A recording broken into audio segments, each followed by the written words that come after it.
At home these days, between checking the Syracuse scores on ESPN Sports Center and running around the county to modified basketball games, I'm trying to make time to read Steven Pinker's new book, The Better Angels of Our Nature.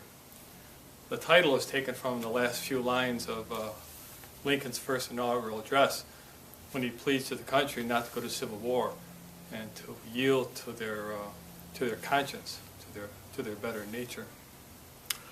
I'm only about 60 pages into the book, and it's a big one. It's like 600 pages. And the reason that it's so large, the author says, is because he has such a difficult thesis to convince us of, which is, namely, that we live in the most nonviolent, peaceful time in the history of mankind. And not only that, but we have been getting progressively more peaceful and less violent since the first caveman swung his club. And he's doing it not with stories and anecdotes, but with hard data and the weight of reason. And he knows what he's up against. He realizes that we live in a time of a constant flood of information. You wake up in the morning and there's terrorism, bombs, wars, and the impression is that it's a chaotic mess and very violent. But already he's brought in some wonderful facts. He talks about just the culture of violence in the times of the Romans. Not a couple people killed in the Colosseum, but hundreds of thousands of violent deaths in the Roman Colosseum. And almost the cultural immaturity of people during the Middle Ages. He talks about back then it was your honor that you had, and the way to defend it was by revenge.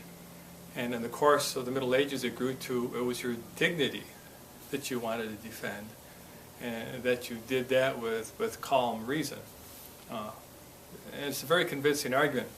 Now the value of a nonfiction book like this to me, and it's just written by a scholar, it's plump with footnotes, and if after my skeptical questioning reasoning I'm convinced of what he says, then it really has a chance to change my outlook in a major way. I mean, it's a pretty real world either or. I mean, either you wake up in the morning and you think of the world as a spiraling place getting worse and worse and worse and violent, violent, violent, and you've got to face that, or you believe what he says. And he says, guess what? Look at the facts. In fact, we're going up, up, up, and we're approaching a time where it's a peaceful world. So it's pretty cool. So along with watching the build up to the Giants win the Super Bowl, and whether Syracuse will take the Big East, I'm going to have my eye on about the biggest game there is, our life on the planet. And it's complex, yes. And there's all sorts of variables, yes. But that it has a real impact on me, maybe more so than the Giants and the Syracuse, yeah. So I'll let you know how we turn out when I finish the book. It's a good read. Thanks.